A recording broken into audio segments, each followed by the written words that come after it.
I am so sorry, I just ruined something I could never afford to replace. The words spilled out of Sophie Carter before she even saw his face, her hands trembling as dark coffee spread across the front of a perfectly tailored charcoal coat, the rich scent of espresso rising between them like a mistake that could not be undone. The crowded Manhattan cafe humming with quiet conversations and clinking porcelain, as if nothing extraordinary had just happened. But to Sophie it felt like the entire world had stopped, her heart pounding hard against her ribs as she grabbed a stack of napkins and pressed them gently against the fabric, her voice soft and panicked, her mind already racing through numbers she did not have. Rent overdue, tips barely enough, everything balanced on the edge of falling apart. And now this, another thing she could not fix. The man did not move at first, did not pull away, did not snap at her the way others might have.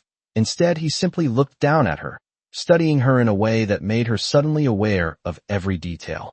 The faint stain of paint on her sleeve, the worn edges of her sketchbook tucked under her arm, the way she held her breath like she expected to be dismissed, and when he finally spoke his voice was calm, almost curious, as if the accident had interrupted something far more important than a ruined coat, and for a brief moment Sophie forgot to be afraid.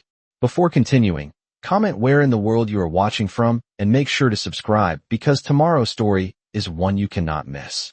Sophie pulled her hands back quickly, her cheeks flushing as she realized she had been staring. I really am sorry, she repeated, her voice softer now, almost embarrassed.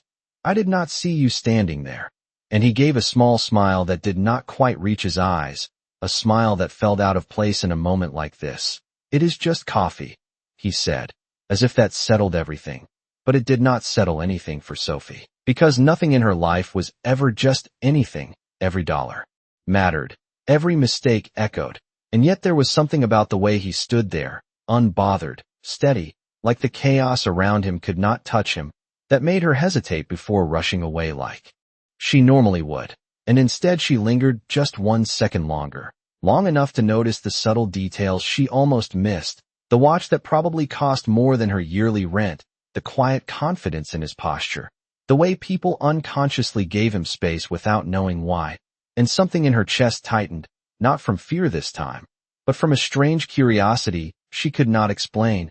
And as she turned to leave, thinking this would be just another passing moment in a long line of forgettable days, she did not know that the man she had just apologized to was not just another customer, not just another stranger in a crowded cafe, but someone whose world was so far from hers that the distance between them should have been impossible to cross.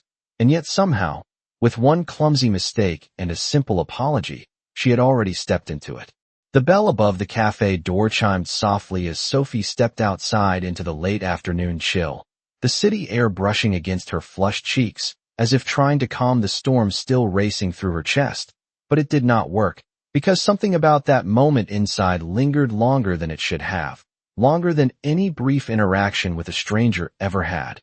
And as she walked down the crowded sidewalk, weaving past people who did not see her and did not care to, she found herself replaying it, the way he had looked at her, not annoyed, not impatient, but curious, almost like she had interrupted something he did not mind losing, and that made no sense to her at all.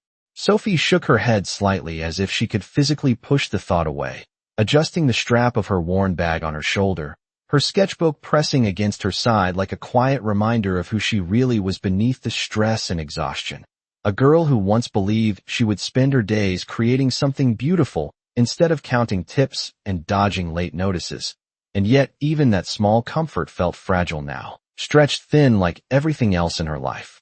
Behind her, inside the cafe, Ethan Blake had not moved right away, his fingers brushing lightly over the faint stain left on his coat, not in irritation but in thought, his gaze drifting toward the door she had just walked through, the noise of the cafe returning around him like a wave. But he did not hear it the same way anymore, because something had shifted, something subtle but undeniable, and for a man who spent his life making decisions based on numbers and outcomes, the feeling was unfamiliar enough to be almost unsettling. He could have left, he should have left, there were meetings waiting, calls that mattered, people who depended on him to keep the world running smoothly in ways most would never understand. And yet he remained there for a moment longer, replaying the exact same scene from a different angle, the hesitation in her voice, the way she had immediately taken responsibility without excuse, the way she had tried to fix something she clearly could not afford to fix, and more than that, the honesty in her eyes, something he had learned to recognize as rare and often temporary, something that usually disappeared the moment people learned who he really was. Ethan exhaled slowly, almost amused at himself, before finally stepping away from the counter and toward the door, his hand pausing briefly on the handle, as if he were considering something irrational, something unnecessary. And then he stepped out into the street just in time to see her disappear into the flow of the city, swallowed by movement and noise like she had never been there at all. For a second he simply stood there, scanning the crowd, his eyes catching glimpses of faces that were not hers, and then something in him made a decision, quiet but firm, the kind of decision he usually reserved for business deals worth millions. Except this time it had nothing to do with profit or strategy, and everything to do with a feeling he could not yet explain.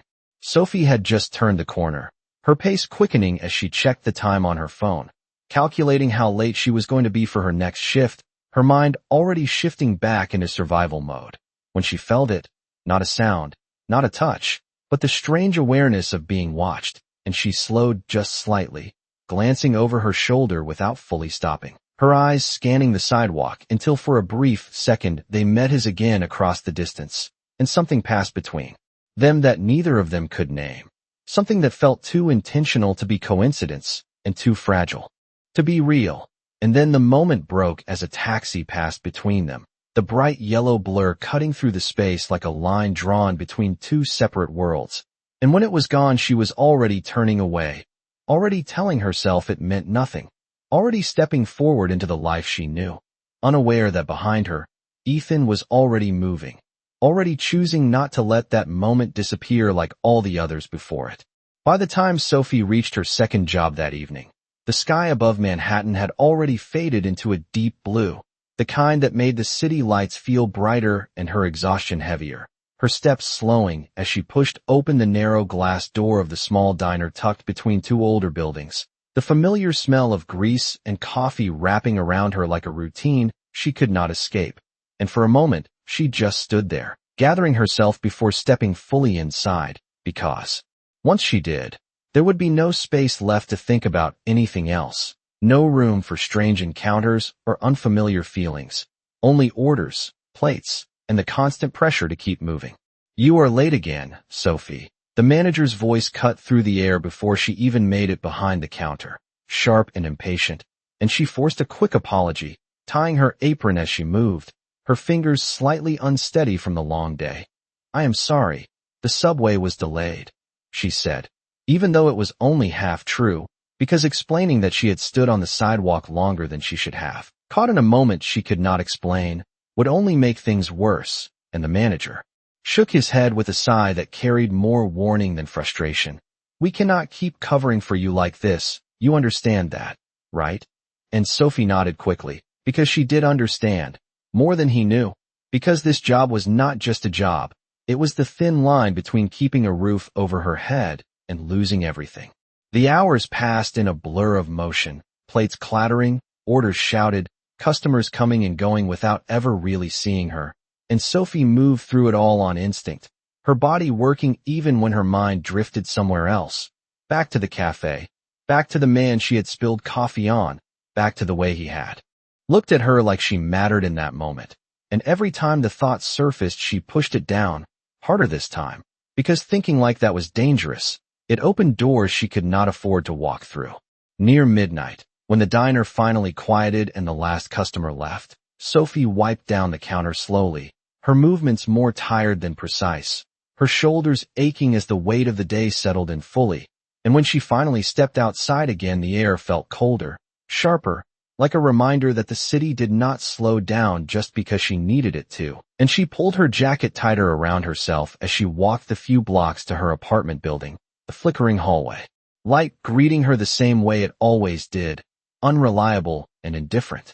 Inside, the small space felt even smaller tonight, the silence heavier than usual, and Sophie dropped her bag onto the chair, her sketchbook sliding out and landing softly against the worn wood floor, and she stared at it for a moment before bending down to pick it up, her fingers tracing the faint coffee stain on the corner from earlier, the mark already dried but still visible, and something about it made her chest tighten again. Not with panic this time, but with something quieter, something she did not fully understand. She sank onto the edge of her bed, flipping the sketchbook open slowly, her pencil already in her hand before she realized it.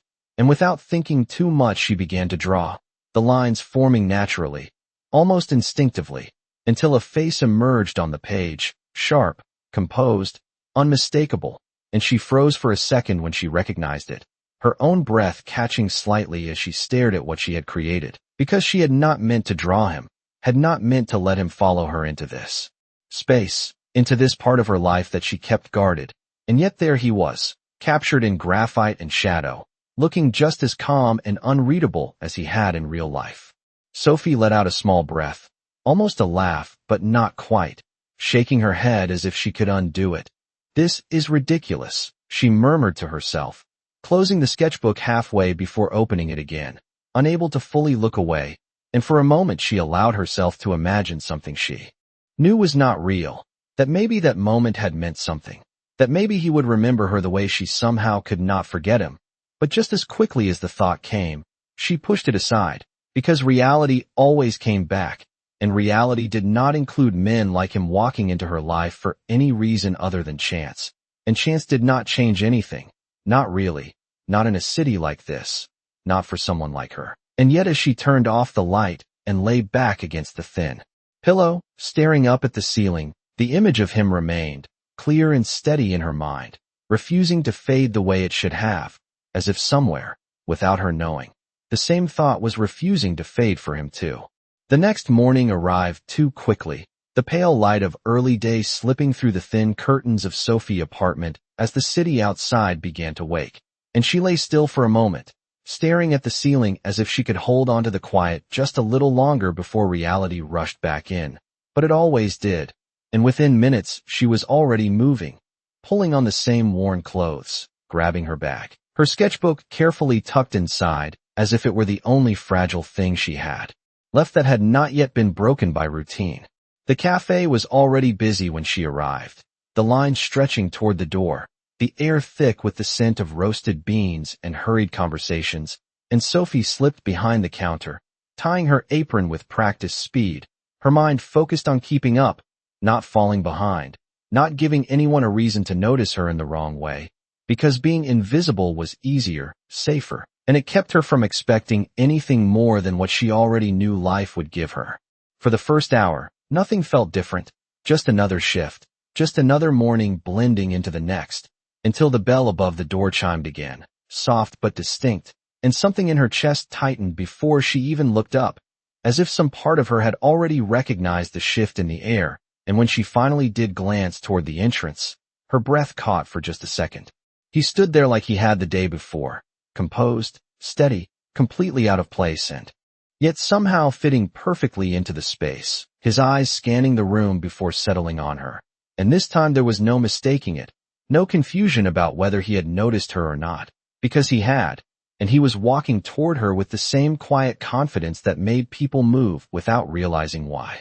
Sophie quickly looked down, reaching for a cup as if she had not seen him, her heart beating faster now, her thoughts scrambling to make sense of what this meant, because people like him did not come back, not for people like her, not for something as small as a spilled coffee and an awkward apology, and yet here he was, standing right in front of the counter again. "Good morning," he said, his voice calm, almost familiar now, and Sophie forced herself to meet his gaze, offering a polite smile that did not quite hide her surprise. "Hi. What can I get for you?" she replied, keeping her tone professional, safe, the way she did with every customer, even though nothing about this felt like a normal interaction anymore. He glanced briefly at the menu above her, though it was clear he was not really reading it. "Coffee," he said after a moment, then added, almost as an afterthought, "Whatever you recommend." And Sophie hesitated just slightly before nodding, turning to prepare the drink, her hands steady even as her thoughts were not, because this was easier. This was something she knew how to do, something she could control. When she placed the cup in front of him, he did not reach for it right away. Instead, his gaze shifted to the edge of her bag where the corner of her sketchbook peeked out, the faint coffee stain still visible, and something in his expression changed, subtle but real. "You draw," he said, not asking, just noticing, and Sophie instinctively pulled the bag closer to her side. A small protective motion she did not even think about. "Sometimes," she answered, her voice quieter now, unsure why that simple observation felt more personal than anything else he had said. He nodded slightly, as if that confirmed something he had already suspected, and for a moment neither of them spoke, the noise of the cafe filling the space between them, but it felt distant, muted, like they were standing in a moment separate from everything else around them. "I owe you a coat," she said suddenly, the words slipping out before she could stop them, her eyes flicking briefly to the faint stain still visible on the fabric, and he looked down at it, then back at her, a faint hint of amusement touching his expression. "I think I will survive," he replied, and there was something in the way he said it that made her almost smile despite herself. He picked up the cup then, taking a small sip, and as he did, Sophie found herself watching him for a second longer than she should have, noticing the way he carried himself, the quiet ease, the absence of hurry, like time moved differently for him. And that thought alone made her look away again, because it reminded her too clearly of the difference between them, a difference she did not yet understand but could already feel. And yet, as he stood there, not leaving, not rushing off like everyone else, something shifted again, something small but undeniable, because this was no longer just a mistake, no longer just a moment. It was becoming something else, something that neither of them had planned, but both of them were already stepping into, whether they realized it or not. The days that followed began to settle into a rhythm that Sophie did not expect and did not quite understand, because he kept coming back, not once, not by accident, but every morning around the same time, always ordering coffee, always lingering just a little longer than necessary. And at first she told herself it meant nothing, that some people simply liked routine, that maybe this cafe had become convenient for him. But deep down she knew it was not that simple, because there were too many cafes in this city, too many choices for someone like him to return to the same place unless there was a reason, and the thought that she might be that reason made her uneasy in a way she could not explain. On the third morning, when he walked in, she did not look surprised anymore, but her heart still reacted before her mind could catch up, and she forced herself to stay focused on the order in front of her, calling out names, handing off cups, pretending she had not already noticed him stepping into line. But when he reached the counter, there was a faint shift in her expression that she could not hide completely. "Same as yesterday," he said, and this time there was something softer in his voice, something almost familiar, and Sophie nodded, already reaching for the cup before he finished speaking, her movements smoother now, less guarded, though she could not say why. "You come here a lot," she said before she could stop herself, her tone light, but edged with curiosity, and he tilted his head slightly, considering her words. "Recently, yes," he replied, and something about the way he said it made her glance up at him again, searching for meaning she could not quite place. Later that morning, when the rush slowed and the noise of the cafe dropped to a steady hum, he remained at a small table near the window, his coffee untouched for several minutes as he watched the street outside, or at least that was what it looked like. But every so often his gaze shifted back toward her, subtle enough that no one else would notice, but not subtle enough to escape her entirely, and each time it happened, Sophie felt that same strange pull, like something unfinished was waiting between them. During her short break, she hesitated near the doorway, debating whether to step outside or stay where she was, and before she could decide, she heard his voice again, quieter this time. "Do you always work this much?" And she turned slightly, surprised that he had spoken to her outside the structure of an order, the question catching her off guard in a way that felt unexpectedly personal. "Most days," she answered, leaning lightly against the counter, her arms crossed as if to create some distance, though she did not step away. "It keeps things simple," she added after a moment, and he studied her for a second, as if weighing the truth behind that statement. "Simple does not always mean easy," he said, and Sophie let out a small breath that almost sounded like a laugh. "No, it does not," she admitted, and for the first time, the conversation felt less like an exchange between a customer and a waitress, and more like something real, something balanced, even if only slightly. There was a pause then, not uncomfortable, but filled with something unspoken, and without quite realizing why, Sophie reached into her bag and pulled out her sketchbook, flipping it open as she sat across from him for just a moment longer than she should have, her pencil already moving as if it had been waiting for permission, and he watched her in quiet curiosity, saying nothing as the lines began to form on the page. "Do not expect anything good," she said lightly, not looking up, but there was a hint of vulnerability in her voice that she could not hide completely, and he leaned back slightly, his expression calm. "I am not expecting anything," he replied, and something about that answer made her smile faintly as she continued to draw. Minutes passed like that, unnoticed, until she finally turned the sketchbook toward him, revealing the quick but striking likeness she had captured. The sharp lines of his face softened just enough to feel human, and for a brief second, something in his expression shifted, something deeper than simple surprise, as if he were seeing himself in a way he had not in a very long time. "That is not how most people see me," he said quietly, and Sophie tilted her head, studying her own drawing. "Maybe most people are not really looking," she replied, and the words hung between them longer than either of them expected, settling into the space like something important, something neither of them could easily walk away from anymore. That afternoon lingered in Sophie's mind longer than she wanted to admit, the image of his reaction to her sketch replaying in quiet flashes as she moved through the rest of her shift, and although she told herself it had meant nothing, that it was just a drawing and just a moment, something about the way he had looked at it stayed with her, like she had accidentally uncovered something real beneath the calm surface he carried so effortlessly.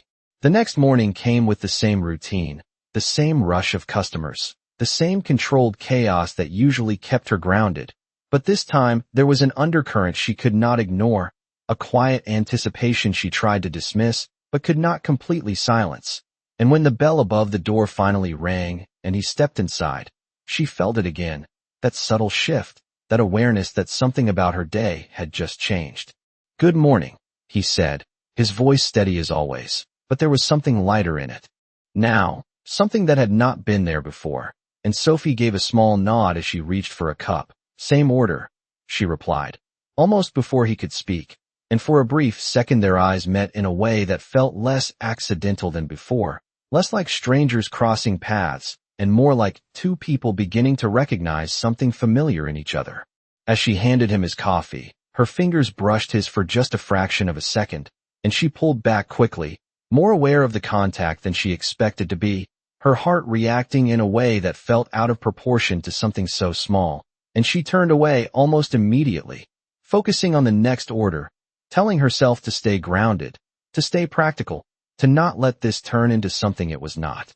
But later that day, as her shift ended and the sun dipped low between the buildings, casting long shadows across the street, Sophie stepped outside and paused at the edge of the sidewalk, adjusting her bag as she prepared to head toward the subway, her mind already shifting toward her second job, her next responsibility, the endless sequence of tasks that left little room for anything else. And that was when she saw it. Parked along the curb, just across the street, was a car that did not belong in her world, sleek and polished, its dark surface reflecting the city lights like glass, the kind of car she had only ever seen in magazines or passing too quickly to notice, and she would have walked right past it if not for the figure standing beside it, familiar in a way that made her stop without thinking. Ethan stood there speaking briefly with the driver, his posture relaxed, his presence commanding in a way that no longer felt subtle now that she was seeing it outside the controlled space of the cafe. And for a second Sophie simply watched, her mind trying to reconcile the man who ordered simple coffee and sat quietly by the window with the man who stepped into a car that cost more than anything she could imagine owning. He turned slightly then, as if sensing her gaze, and their eyes met across the distance once more, but this time the moment felt different, heavier, because it carried context she had not fully allowed herself to consider before, and without thinking she took a small step back, as if the space between them had suddenly become something she needed to protect. When he walked toward her, closing that distance with the same calm certainty, she felt her guard rise instinctively, her voice steady but more cautious when she finally spoke. "That is your car." And it was not really a question, more an observation she could not ignore anymore. He glanced back briefly, then returned his attention to her. "It is a car," he said simply. But the answer did not settle anything, and Sophie shook her head slightly, a faint, almost uncertain smile touching her lips. "People who say that usually have more than one," she replied, and for the first time, there was a hint of challenge in her tone, a quiet attempt to understand where he really stood. Ethan held her gaze for a moment longer than usual, as if deciding how much to reveal, how much to keep hidden, and then he said, "I do some business," the same vague answer as before, but now it carried a different weight, one she could not ignore, and Sophie nodded slowly, though her eyes searched his face for something more, something honest. The city moved around them, cars passing, people walking, life continuing without pause. But in that moment, everything felt suspended between what she had believed and what she was beginning to see. And as she turned to leave, her steps slower than before, she realized something had shifted again, something important, because now the question was no longer whether he was different, but how different, and whether that difference was something she could afford to understand. That night, long after the city lights had blurred into a distant glow beyond his floor-to-ceiling windows, Ethan Blake stood alone in his office, the quiet hum of the building settling around him like a familiar silence he had once found comfort in. But now it felt different, heavier somehow, because his thoughts were no longer where they were supposed to be, no longer on the reports spread across his desk or the decisions waiting to be made, but on her, on the way she had looked at him. Earlier, not impressed, not intimidated, but questioning, searching, as if she could see something beyond the surface he had spent years perfecting.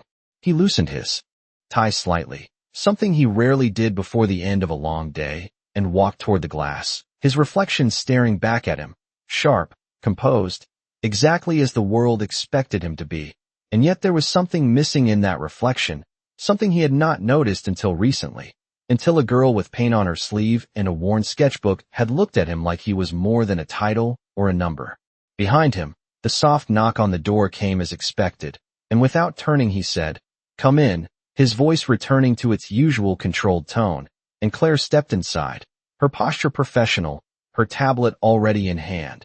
"Your meeting with the board is rescheduled for tomorrow morning," she said, her tone efficient, precise, the way everything in his world had always been, and Ethan nodded slightly, though he was only half listening. Claire paused for a moment, studying him with a subtle curiosity that only someone who had worked closely with him for years could allow. "You have been leaving earlier this week," she added carefully, not as a question, but as an observation, and Ethan finally turned, meeting her gaze with a calm expression that revealed nothing. "I have adjusted my schedule," he replied, simple, direct, and usually that would have been enough. But Claire did not look away this time. "For a coffee shop," she said quietly, and for the first time, there was a faint shift in the air, something that suggested she knew more than he had intended anyone to know, and Ethan held her gaze for a second longer than necessary before responding. "It is convenient," he said, the same vague answer he had given Sophie, but here it sounded different, thinner, less convincing. Claire nodded slowly, though the slight lift of her eyebrows suggested she did not fully accept it. "Of course," she said, and then after a brief pause, "Just be careful." And the words carried more weight than they appeared to, because they were not about the coffee shop. Not really. They were about patterns, about risks, about the kind of attention he usually avoided at all costs. When she left, the silence returned, but it did not settle the way it used to, and Ethan exhaled slowly, his gaze drifting back to the city below, his mind replaying the past few days with a clarity that felt almost unsettling, because he recognized the shift now, recognized the reason behind his decisions, and it was not something he could explain with logic or strategy. He had spent years building a life where every interaction came with an expectation, where every conversation was measured, calculated, where people saw his success before they saw him, and somewhere along the way, he had accepted that as normal, as unavoidable, until now, until someone had looked at him without knowing any of it, without caring about any of it, and had simply seen him as a man standing in a cafe with a coffee stain on his coat.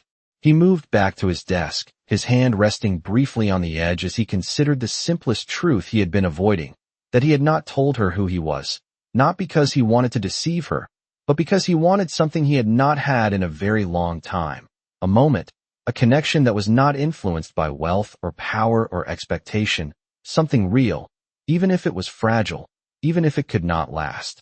And yet, as he thought about the way she had looked at that car, the shift in her expression, the distance that had appeared where there had once been ease, he understood something else just as clearly, that the longer he stayed silent, the greater that distance would become, because truth had a way of revealing itself, whether he was ready for it or not. And when it did, it would not be a quiet moment in a cafe. It would be something much larger, something that could not be undone with a simple explanation. For the first time in a long time, Ethan felt uncertain, not about a business deal or a financial risk, but about something far more unpredictable, something that could not be controlled or managed. And as he picked up his phone, his thumb hovering for just a second before setting it back down, he realized that this was not a situation he could solve with a decision alone, because this time, the outcome did not depend on numbers or strategy. It depended on something far less certain, something that had already begun the moment she said she was sorry, and neither of them had walked away. The next evening began like every other, but something felt off before Sophie could even explain why. The air inside her apartment heavier than usual, the silence louder, pressing against her thoughts as she stood by the small kitchen counter staring at the unopened envelope that had been slipped under her door earlier that day, her name written across the front in a handwriting she did not recognize. And she already knew what it was before she opened it, because there were only so many reasons people sent letters like this, only so many ways life could remind her that she was always one step away from losing what little she had. She took a slow breath before tearing it open, her fingers steady even as her chest tightened, and as her eyes scanned the words, the meaning settled in quickly, cold and undeniable: final notice, overdue rent, immediate payment required, or vacate within 72 hours. And for a moment she just stood there, the paper held loosely in her hand, as if it might somehow change if she looked at it long enough. But it did not change, nothing ever did. And the reality she had been trying to outrun finally caught up with her. Sophie let out a quiet breath, setting the letter down on the counter as she ran a hand through her hair, her mind already moving, calculating, searching for options that she knew were not there, extra shifts that did not exist, money she did not have, favors she could not ask for. And she closed her eyes for a second, forcing herself to stay calm, because panic never helped. Panic only made things worse. That night, she barely slept, the hours passing in fragments, her thoughts circling the same problem over and over again. And by the time morning came, the exhaustion sat heavily behind her eyes, but she still got up, still got dressed, still showed up to the cafe like she always did, because routine was the only thing holding everything together, even when it was falling apart beneath the surface. When Ethan walked in that morning, something in her expression was different, subtle but there, the easy openness replaced by a quiet tension she could not fully hide, and he noticed it immediately. The way her smile did not quite reach her eyes, the way her movements were slightly sharper, more controlled, as if she were holding something back. "You did not sleep," he said simply after she handed him his coffee, not as a question, but as an observation, and Sophie paused for a second before shrugging lightly. "Just a long night," she replied, keeping her tone neutral, deflecting without fully lying. And he studied her for a moment longer, as if deciding whether to push further, but he did not, at least not then. The day moved slowly after that, each hour stretching longer than it should have, and by the time her shift ended, Sophie felt the weight of everything pressing down harder, the deadline in her mind ticking closer, louder, impossible to ignore. And when she stepped outside into the late afternoon light, she stopped for a moment, her shoulders dropping slightly as she let out a breath she had been holding all day.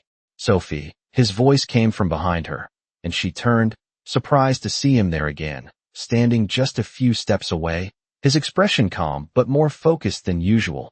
And for a second she considered brushing him off, telling him she had somewhere to be, that she did not have time for whatever this was. But something in his gaze made her hesitate. "Are you all right?" he asked. And the question was simple, but it landed differently than anything else, because it was not casual, it was not polite, it was direct, and Sophie felt her guard rise instinctively, her arms crossing lightly as if to protect herself. "I am fine," she said quickly, too quickly, and they both knew it. Ethan did not respond right away, his eyes holding hers with a quiet patience that made it harder for her to look away. And for a moment the noise of the city faded again, leaving just the two of them standing there, the space between them filled with something unspoken. "You do not have to tell me," he said after a second, his voice softer now. "But you also do not have to pretend." And the words caught her off guard in a way she was not prepared for, because pretending was exactly what she had been doing, exactly what she always did, and hearing it said out loud made it harder to hold on to. She looked down briefly, her fingers tightening around the strap of her bag, and for a moment it seemed like she might say something, might let the truth slip through, but then she shook her head slightly, stepping back just enough to create distance again. "It is nothing I cannot handle," she replied, her voice steadier now, more controlled, and Ethan nodded slowly, though something in his expression suggested he did not fully believe her. As she turned to leave, walking away with measured steps, he remained where he was, watching her go, the weight of what she had not said settling in his mind. And for the first time, the line between observing and acting began to blur, because he could see it now, the strain she was carrying, the kind he recognized all too well, and the thought of doing nothing did not sit right anymore. Not this time. Not with her. The decision Ethan made that night was quiet, almost invisible to anyone else, but it carried a weight that would change everything that followed, because for the first time in a long time, he chose to act not as a businessman calculating outcomes, but as a man who could not ignore what he had seen, and that difference mattered more than he was ready to admit.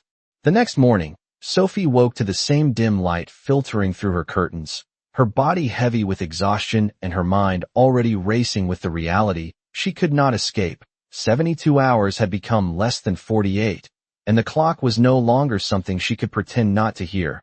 It was loud now, constant, pressing against every thought she had.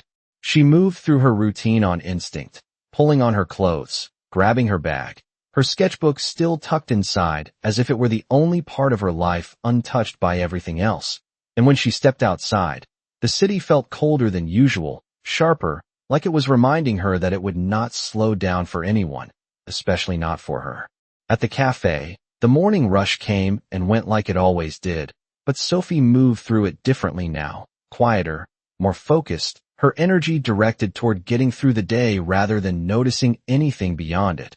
And when Ethan walked in, she did not feel the same anticipation she once had, only a brief awareness before she pushed it aside, because she did not have room for anything else anymore. He noticed immediately the shift in her. Attention, the way she avoided looking at him for more than a second, the way her voice stayed strictly professional, and it confirmed what he had already understood, that whatever she was dealing with had reached a point where she was shutting everything else out, including him. "Good morning," he said as he stepped up to the counter, and Sophie nodded without meeting his eyes. "Coffee," she replied, already turning to prepare it, and there was a distance in her tone that had not been there before, a quiet wall she had built overnight. Ethan did not push, not there, not in front of everyone, but his gaze lingered on her for a second longer, taking in the details she could not hide completely, the faint shadows under her eyes, the tension in her shoulders, the way she moved like she was carrying something heavier than exhaustion.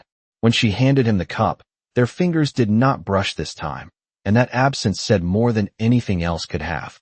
The day passed slowly, each hour stretching further, and by the time Sophie finished her shift, she felt like she had been holding her breath the entire time, her chest tight as she stepped outside, her thoughts already returning to the letter waiting in her apartment, the decision she had not yet figured out how to make. She barely noticed him at first, standing a few steps away from the entrance, his posture calm, but his attention focused entirely on her.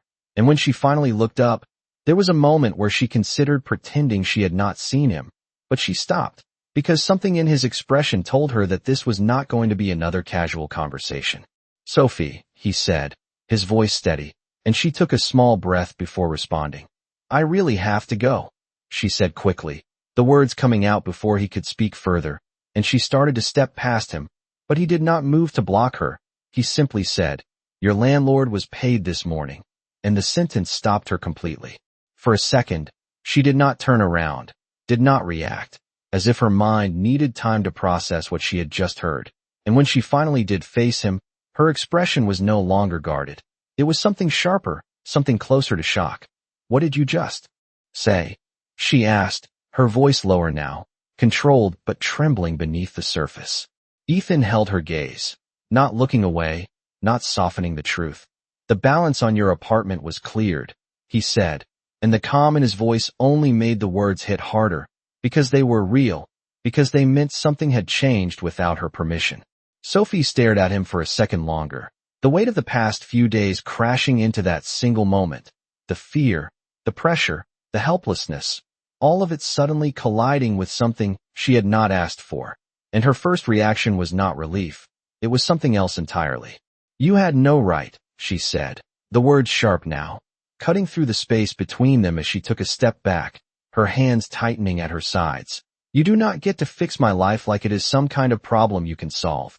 And Ethan remained where he was, absorbing the impact of her words without interrupting, because he understood, at least in part, why she felt that way. "I was not trying to fix you," he said after a moment, his voice quieter now, but still steady. "I was trying to help." And Sophie let out a breath that almost sounded like a laugh, but there was no humor in it. "That is the same thing," she replied, shaking her head as she looked at him, really looked at him this time, seeing not just the man from the cafe, but the distance she had started to suspect, the difference she could no longer ignore. "You do not even know me," she continued, her voice rising slightly now. "You do not know what I want, what I need, and you think you can just step in and decide for me." And the hurt in her words was unmistakable, not just anger, but something deeper, something tied to pride, to independence, to the one thing she still felt she had control over. Ethan did not argue, did not defend himself the way he normally would in any other situation, because this was not about being right. It was about understanding what he had crossed without realizing it. And for the first time since he made the decision, he saw it clearly, that what he saw as help, she saw as intrusion, as a reminder of the gap between them, that she was not ready to accept. Sophie shook her head again, stepping back further now, creating space she needed to breathe. "I did not ask for this," she said, her voice quieter now, but no less firm, and with that, she turned and walked away, her steps quick, determined, even as everything inside her felt unsettled, leaving Ethan standing there with the realization that this time, his instinct to act had not brought them closer, it had pushed her further away. The silence that followed her leaving did not fade quickly. It stayed with Ethan long after she disappeared into the crowd, echoing in a way that no boardroom argument or business loss ever had, because this was different. This was not about strategy or control. It was about a line he had crossed without understanding the cost. And for the first time, he did not try to justify it. He did not try to reshape it into something reasonable. He simply stood there and let the truth settle, that his way of helping had taken something from her instead of giving it. The next few days passed without her, at least without the version of her he had come to know, because Sophie still showed up to the cafe, still worked her shifts, still moved through her routine with the same precision. But something had changed, something quieter and more distant, and when Ethan came in, she did not avoid him completely, but she did not welcome him either, her words polite, brief, her eyes rarely meeting his for more than a second, and the space between them felt larger than the entire room. "Coffee," she would say, already turning before he could respond, and he would nod, taking the cup without comment, because he understood now that pushing would only make it worse, that whatever chance they had was not something he could force back into place. On the fourth day, he did not come at all, and Sophie noticed it immediately, though she told herself she would not, that she did not care, that his absence was exactly what she wanted, but the empty space where he usually stood felt louder than any presence, and she caught herself glancing toward the door more than once, waiting for something she knew would not happen, and that realization frustrated her more than she expected. By the time her shift ended, the tension she had been holding finally surfaced, not as anger, but as something more complicated, something closer to confusion, and as she stepped outside, she let out a breath she had not realized she was holding, her eyes scanning the street out of habit before she forced herself to look away, because she was done with that, done with wondering, done with anything that blurred the line she had worked so hard to keep clear. But that night, as she returned to her apartment, something felt different before she even opened the door, a subtle shift in the space, a stillness that did not match the usual quiet, and when she stepped inside, she saw it immediately. The envelope resting on the small table near the window, plain, unmarked, but unmistakably intentional, and her chest tightened as she moved closer, her fingers hovering for a second before picking it up. Inside was a single sheet of paper, nothing more, no signature, no explanation, just a short message written in clean, deliberate handwriting. I am sorry for overstepping. I should have asked, not assumed. You deserve that respect. The payment is not a gift, it is a loan. If you choose to return it, you can. If you do not, that is your choice. No conditions. No expectations. Sophie read the words once, then again, her expression shifting slowly as the meaning settled in. Because this was not what she had expected, not an excuse, not an attempt to justify what he had done, but something simpler, something harder to argue with. And for a moment she just stood there, the paper held lightly in her hand as her thoughts moved through everything she had felt over the past few days, the anger, the frustration, the sense of being seen in a way she did not want to be seen. And now this, a quiet acknowledgement that he had been wrong in the way he approached it. She set the paper down slowly, her gaze drifting to her sketchbook resting nearby, the corners still marked with that faint coffee stain, the beginning of something she had not meant to start, and she sank into the chair beside it, her fingers tracing the edge of the page without opening it, because she was not sure what she would find if she did. Across the city, Ethan sat in his office, the same city lights stretching out before him, but the view did not hold his attention the way it once did, because his mind was somewhere else, waiting without knowing what for, not for a response, not for forgiveness, but for something less defined, something that could not be predicted or controlled, and that uncertainty, for once, did not feel like something to solve. It felt like something to accept. Back in her small apartment, Sophie leaned back in her chair, her eyes closing briefly as she let out a slow breath. The weight of everything still there, but different now, shifted slightly, because while nothing had been undone, something had been acknowledged, and that, she realized, might matter more than she had expected. The following days unfolded in a quiet distance that neither Sophie nor Ethan had planned, but both seemed to accept, not because it was easy, but because it felt necessary, like something fragile had been shaken and needed time to settle before it could be understood again. Sophie returned to her routine with a new kind of focus, not the rushed survival mode she had lived in before, but something steadier, more intentional, as if the letter he left behind had shifted something inside her, not by solving her problems, but by reminding her that she still had a choice in how she faced them, and that mattered more than she wanted to admit. She still worked long hours, still balanced 2 jobs, still counted every dollar carefully, but now there was a quiet determination in the way she moved, a sense that she was not just reacting to life, but actively shaping it, even in small ways. One evening, after her shift at the diner, she sat by the window of her apartment with her sketchbook open, the city lights reflecting faintly across the page as she began to draw again, not out of distraction, but with purpose, her pencil moving with a clarity that had been missing before, and as the lines formed, she realized she was not just capturing faces anymore. She was telling something, expressing something deeper than she had allowed herself to before, and for the first time in a long time, it felt real.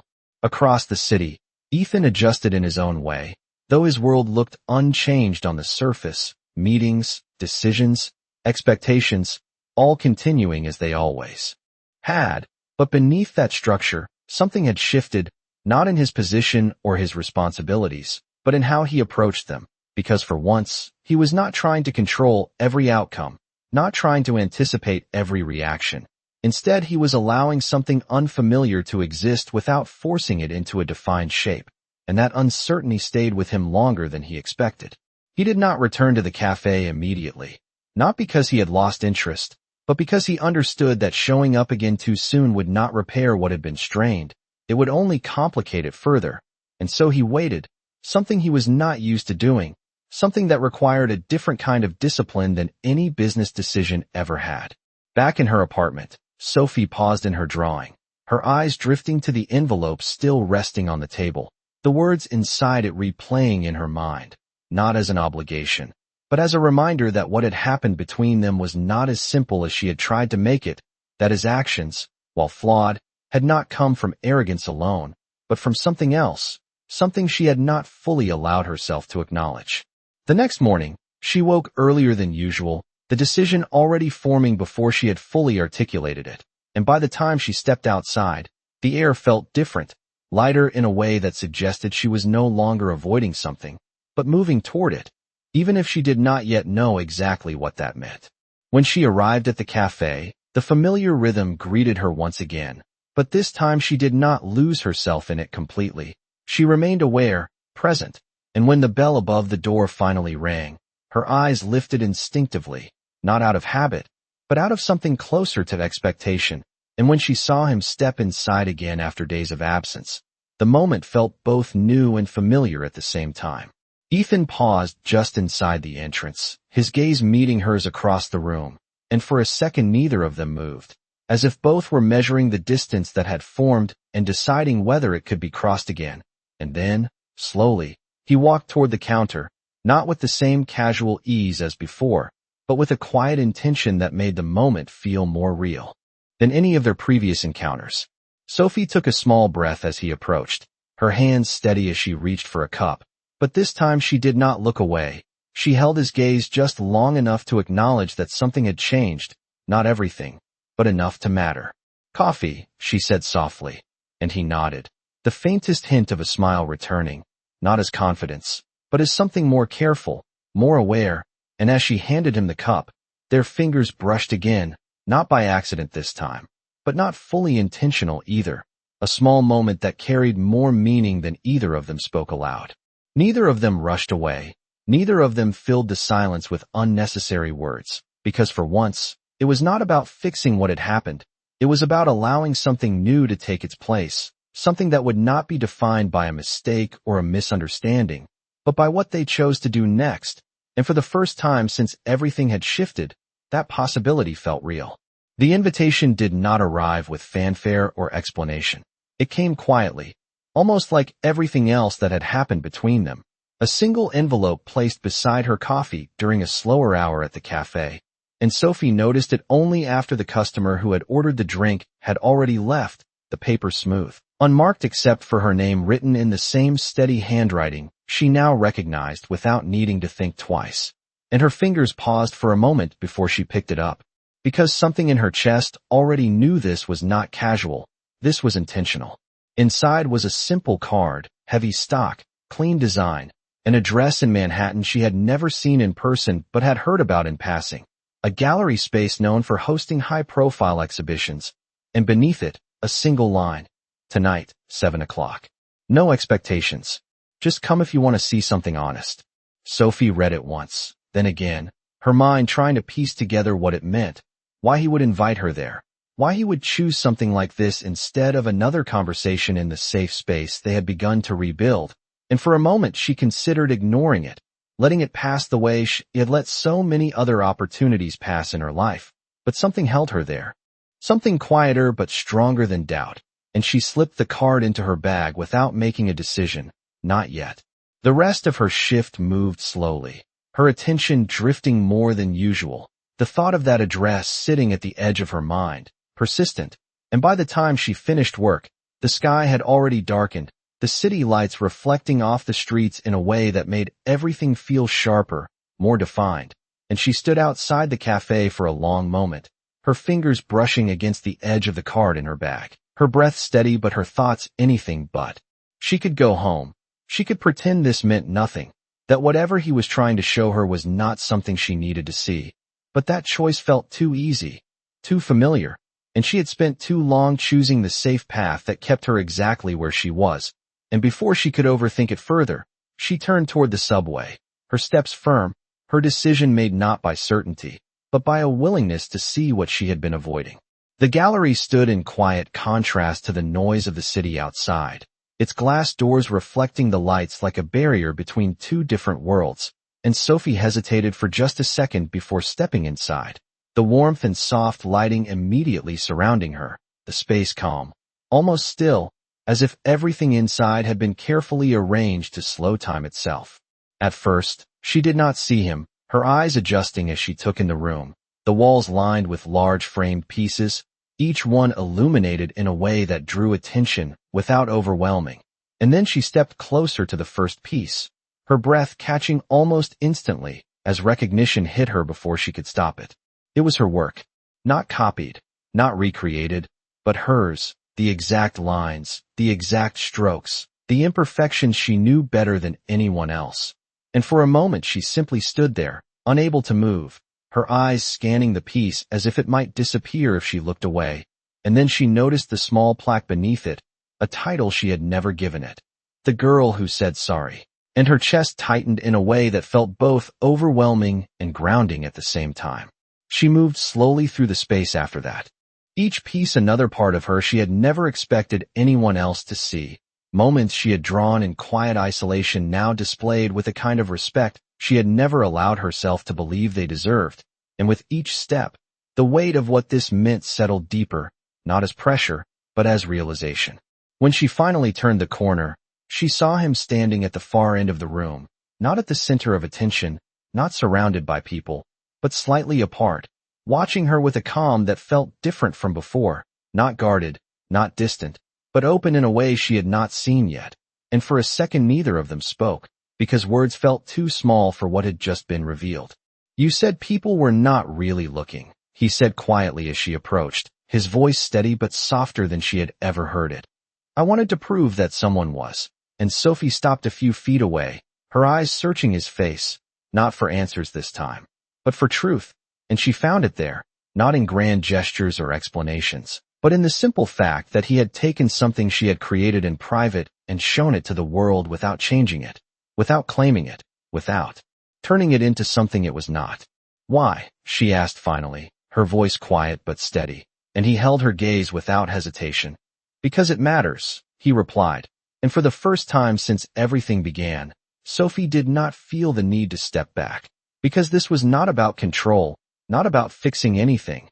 It was about recognition, about seeing and being seen in a way that did not take anything away from her. And as she stood there, surrounded by pieces of herself she had once hidden, she realized that something had shifted again, not just between them, but within her, and this time, it was not something she wanted to walk away from. For a long moment, neither of them moved, the quiet hum of the gallery wrapping around them as if the rest of the world had stepped back to give space to something that had taken time to unfold, something neither of them had planned, but both had felt from the very beginning. And Sophie looked around once more, at the walls filled with pieces she had once kept hidden, pieces she had drawn in moments of exhaustion, of doubt, of quiet hope she had never spoken out loud.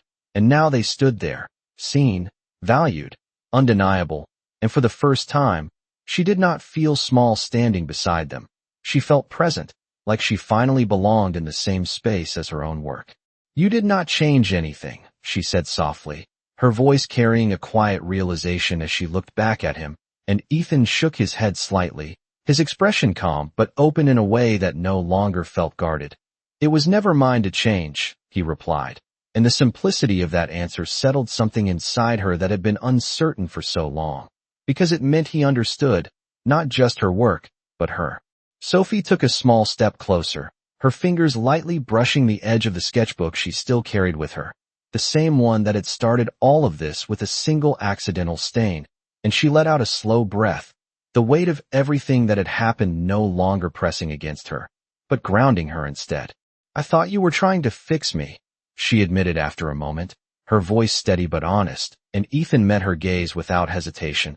"I thought helping meant doing something for you," he said. "But I was wrong. I should have listened first." And there was no defense in his words, no attempt to justify what he had done, only acknowledgement, and that made all the difference. Sophie studied him for a second longer, not looking for perfection, not expecting answers to everything, but recognizing something real in the way he stood there now, not above her, not apart from her, but beside her, and that was something she could trust. "The loan," she said quietly, her tone thoughtful now. "I will pay it back." And Ethan gave a small nod, not surprised, not dismissive, simply accepting her decision. "I know you will," he replied, and there was respect in that certainty, not expectation, but belief. They stood there for another moment, the silence no longer uncertain, but comfortable, And then Sophie glanced once more at the largest piece on the wall, the one that held the title she had not chosen but now understood, and she smiled faintly, something warm and genuine that had not come easily before. I almost did not come tonight, she admitted, and Ethan's expression softened just slightly. I am glad you did, he said, and there was something in his voice that made the words feel more than simple conversation. It felt like a turning point, quiet but clear. Sophie shifted her weight slightly, her gaze returning to him with a steadiness that matched his own. So what happens now? She asked, not with hesitation, but with openness, and Ethan let out a small breath, as if considering the question in a way he was not used to, because this was not a decision he could plan or control. Now, he said slowly, we start without pretending. And Sophie nodded, because that was all she had ever wanted, something honest, something that did not require her to be anything other than who she was. As they walked toward the exit together, the city lights waiting beyond the glass, the distance that once separated their worlds no longer felt impossible, not because it had disappeared, but because they had both chosen to cross it, step by step, without losing themselves along the way. And outside, as the night air wrapped around them, Sophie glanced at him with a small, knowing smile. Next time, she said lightly, you are paying for your own coffee. And Ethan smiled back, something genuine and unguarded. I would not have it any other way, he replied, and as they stepped into the city together, the story that had begun with a simple mistake did not end with a grand declaration, but with something stronger, something lasting, a choice to move forward not as two separate worlds colliding, but as two people who had learned to see each other clearly, and in that clarity, found something worth keeping.